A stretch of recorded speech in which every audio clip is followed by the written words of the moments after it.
Terima kasih dokter. Rekan-rekan PPDS, pada kesempatan kali ini saya akan membacakan topik bacaan saya kali ini tentang pectus excavatum dengan meng-highlight mengenai praktek teknik dokter.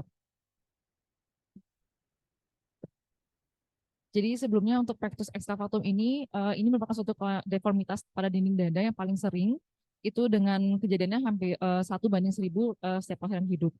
Ini pectus excavatum adalah depresi posterior dari dinding sternum, biasanya itu sepertiga bawah dari korpus sternum. Untuk penyebabnya sendiri masih tidak diketahui, namun ini juga karena terjadinya suatu imbalance pertumbuhan dari struktur postokondral yang pada dan juga thoracic organ di bawahnya. Dan dikatakan di sini bahwa laki-laki lebih sering dibandingkan perempuan. Dan biasanya kelainan pectus excavatumnya juga biasanya diikuti dengan kelainan pada connective tissue lainnya, contohnya seperti Marfan, dan kejadiannya bisa mencapai 65%. Dan selain itu juga bisa dibarengi juga dengan kejadian skoliosis itu mencapai 20%. Biasanya untuk severitas dari pectus excavatum ini saat ini masih dikenal dengan menggunakan Haller Index, di mana misalnya normal itu 2,5 dan dikatakan severe jika lebih dari 6. Namun Haller Index ini terkadang sulit diaplikasikan apabila pectus excavatum atau kelainan deformitas pada dinding dada ini sifatnya asimetris. Nah, itulah kenapa pada hari ini kita akan membahas mengenai teknik pada yang dipromot oleh Prof. Park, di mana dia mencetuskan beberapa gagasan-gagasan mengenai tata laksana pada deformitas yang sifatnya asimetrik dan cukup parah. Jadi biasanya tindakan pembedahan pada pectus excavatum ini pertama karena nyeri, biasanya pasien akan mengeluh exercise intolerance, kemudian juga tentunya karena masalah kosmetik. Dan di sini juga kelainan biasanya pada pasien dengan pectus excavatum seperti dilihat di echo ini, itu RARV-nya jadi terhimpit. Jadi salah satu penyebab masalahnya adalah intrathoracic organ di bawahnya bisa tergencet apabila pectus excavatumnya cukup parah. Dan biasanya memang tidak ada penelitian secara signifikan yang membandingkan antara pre dan post, namun di dalam textbook ini disampaikan di SEAL itu ada suatu peningkatan perbaikan kondisi dari jantung dan juga performa dari lung function test pasien yang sudah dikerjakan pectus excavatum cervical reconstruction. Untuk preoperatif preparation yang penting ini adalah CT scan. Jadi penghitungan untuk pectus index atau Haller index, kemudian dari Park sendiri ini juga dia membuat suatu kalkulasi morphological klasifikasi untuk menentukan apakah sifatnya simetrik, eccentric atau unbalanced. Kemudian morphological klasifikasi ini dibedakan untuk simetrik ada classical type, ada broad flat type, kemudian asimetriknya itu ada yang typical eccentric, unbalanced, combined. Dan nanti ini akan mempengaruhi metode apa yang akan approach apa yang akan digunakan pada tata laksananya. Kemudian ini beberapa garis-garis imajiner yang penting yang digunakan saat penghitungan pada pengukuran untuk menentukan apakah dia Haller indeksnya berapa, kemudian eksentrik atau tidak seperti itu, dan asimetrikalnya apakah parah atau tidak. Beberapa deformitas dinding dada sebenarnya selain pectus excavatum itu ada pectus carinatum, kemudian ada Potter pigeon breast, kemudian ada cleft sternum dan juga ada Poland syndrome. Merujuk ke cervical repair-nya, jadi untuk pectus ini pertama kali sebenarnya sudah dicetuskan oleh Ravitch prosedur ini pada tahun 1949. Ini sifatnya destruktif, jadi dengan open kemudian mereseksi costa cartilago yang bermasalah, kemudian dilakukan fiksasi dan biasanya ini morbiditas pasca operasinya cukup tinggi sehingga mulai ditinggalkan. Dan ini adalah sekilas mengenai tindakan dari Ravitch prosedur tersebut. Jadi insisinya cukup besar, kemudian kostokondralnya direseksi, kemudian dilakukan rekonstruksi seperti gambar. Kemudian karena sifatnya destruktif dan morbiditasnya cukup tinggi dan biasanya itu juga terkadang tetap terjadi suatu deformitas pasca operasi. Dan muncullah suatu prosedur, itu NUS prosedur pada tahun 1998 ini dengan lebih minimal invasif, itu dengan percutaneous placement dari temporary Yusef bar yang bentuknya lengkung seperti ini, kemudian disisipkan, lalu nanti akan diputar dan akan memperbaiki dari deformitas tersebut. Namun ini biasanya bisa diaplikasikan dengan baik dan hasilnya baik apabila pectus excavatumnya sifatnya simetrikal. Kemudian ini untuk NUS prosedur. Nah, sekarang kita untuk mengenai parts parts prosedur ini. Jadi dia mencetuskan beberapa tahap-tahapan dalam tata laksanaan untuk pectus excavatum yang sifatnya asimetrikal. Jadi di sini dia ada teknik namanya terrain countermatching. Jadi dia melakukan pengukuran jadi dengan mengidentifikasi tempat dari apex, kemudian ada titik depresi. Ini nanti akan di shaping spesifik dengan kasus yang dihadapi.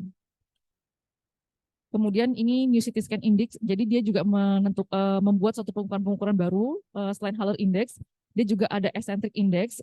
Ini membandingkan antara diameter dari lateral ke medial, kemudian juga Asymmetrical Index, kemudian juga Unbalanced Index. Ini juga akan menentukan nanti tingkat kesulitan dari pesawat rekonstruksinya.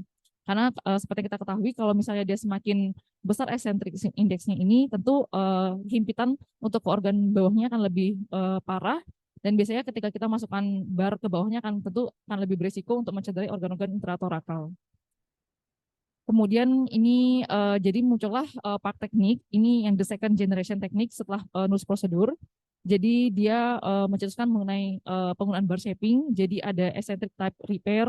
Jadi bentuk barnya akan disesuaikan spesifik dengan masalah yang dihadapi oleh pasiennya. Kemudian dia juga memperkenalkan mengenai single bar teknik, jadi apabila bentuknya asimetrikal seperti ini.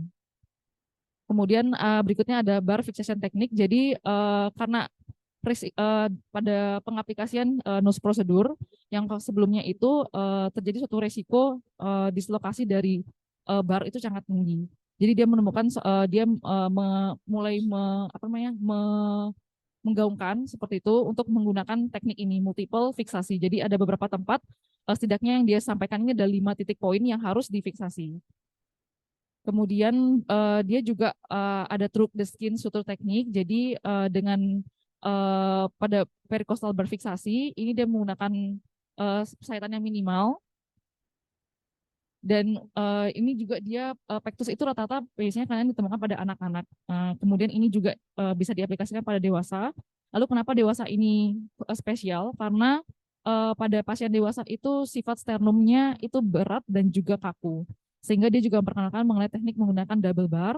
Kemudian juga saat tindakan prosedurnya karena sternumnya force-nya untuk naik ke atas itu sulit, dia memperkenalkan menggunakan crane teknik. Jadi sebelum dilakukan pengangkatan dari sternumnya, dia bisa menggunakan wire seperti ini, kemudian dikaitkan dengan suatu alat untuk mengangkat tersebut, atau ada juga dengan menggunakan screw. Kemudian berikutnya ada crash compression teknik. Jadi ini juga sama, apabila asimetrikalnya cukup parah, ini mirip dengan sigel. Kemudian setelah dibentuk disesuaikan nanti diputar. Ini sebenarnya prinsipnya sama dengan nus, cuman saat pengaplikasiannya dia menggunakan alat tambahan seperti tadi retraktor tadi. Kemudian parallel bar teknik, jadi ini juga disampaikan apabila asimetrikalnya tempatnya itu cukup di beberapa poin. Ini juga disampaikan mulai populer digunakan, jadi tidak hanya menggunakan satu bar saja, tapi menggunakan beberapa, ada yang satu-satu seperti ini, ada juga yang XI seperti itu, kemudian nanti difiksasi dengan menggunakan mini plate seperti ini. Dan di sini juga disampaikan recently, bahkan dibandingkan dari 2013 sampai 2022 ini, ternyata penggunaan multiple bar ini lebih populer dan semakin meningkat penggunaannya dibandingkan single bar saja. Karena pembentukan dari deformitas perbaikannya itu tetap terlihat lebih baik dengan multiple bar. Kemudian luaran dari tindakan untuk rekonstruksi dari tata laksana pektus ini, itu yang di highlight adalah bar dislocation komplikasinya. Jadi ada 3 mekanisme kenapa bar itu bisa mengalami suatu dislokasi, yaitu pertama flipping. Jadi tadi sudah kita balik, dia balik lagi, gagal flipping. Kemudian yang kedua lateral sliding karena fiksasinya tidak kuat, akhirnya bergeser dan akhirnya menimbulkan deformitas kembali. Dan hinge point disruption ini adalah kerusakan dari intermuskular muscle-nya akibat dari pressure yang disebabkan oleh bar yang diberikan. Dan karena untuk mencegah kejadian ini, dia juga kembali lagi nanti akan ada yang third generation part teknik. Ini dia membandingkan dengan menggunakan stabilizer, multiple fiksasi tadi, dan juga dengan clavisator, membandingkan, dan ini dia menyampaikan bahwa tekniknya untuk resiko terjadinya bar dislocation itu cukup rendah, itu 0,5%. Kemudian ini part teknik yang kedua, ini adalah third generation untuk stabilisasi pada rekonstruksi pada pektus. Ini dengan internal fusion, jadi dia menggiatkan untuk menggunakan pektoskop. Jadi karena defek dari pektus excavatum itu cukup parah dan juga untuk lebih safe-nya saat memasukkan pada bar, dia menganjurkan untuk selalu menggunakan panduan kamera. kemudian new bar fixation device atau clavisator. Jadi selain tadi dengan multiple fiksasi dengan menggunakan wire tadi, dia juga mulai mencetuskan adanya penggunaan seperti claw, seperti ada kayak klipnya. Ini akan untuk lebih memfiksasi bar ini ke di atas rib. Jadi tidak hanya menggunakan wire saja. Selain itu juga kenapa ini juga lebih direkomendasikan dari dia karena dia beberapa kali mengaplikasikan prosedur yang sebelumnya itu multiple fiksasi itu ternyata tingkat kejadian tension pneumotoracnya cukup tinggi. Jadi dia menggagaskan ide ini diharapkan untuk kejadian tersebut lebih rendah. Dan dia juga di sini untuk apa namanya untuk yang multiple bar. Nah ini dia juga mencetuskan atau membuat satu alat itu namanya hing plate. Jadi ini ada suatu sama juga mirip seperti tadi cloud, cuman ini untuk multiple bar. Jadi dia difiksasi ke kostanya. Jadi ini dia sudah mengcompare untuk outcome-nya. Jadi dari segi total komplikasi dengan pneumotoraknya ternyata cukup signifikan lebih rendah dibandingkan prosedur yang sebelumnya dok. Dia membandingkan antara multiple prosedur dan juga dengan menggunakan Hingblin dan Claude-Setter. Jadi tujuan dari bacaan saya hari ini adalah untuk menyampaikan ada suatu metode-metode atau gebrakan baru untuk pectus excavatum di luar sana, betul.